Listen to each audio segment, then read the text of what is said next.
Hi Deb, how you doing today? I'm doing great. How are you? I'm doing amazing. So tell me, how was your installers that came into your home? The installers were amazing. They're Great. very hardworking.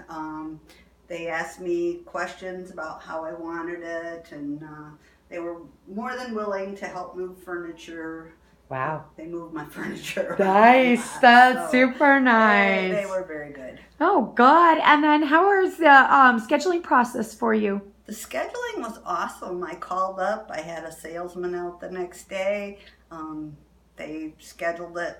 Well, it was supposed to be scheduled for a Friday, but then one of the poor guys got in an accident that was hauling my tile, and the tile was all damaged, so they put it off till Monday, but they still had it all done in 2 days. So great. It was awesome. I see the floors turn out just beautiful. Really nice. I like the way it opens up your house and everything. Yes. Very nice.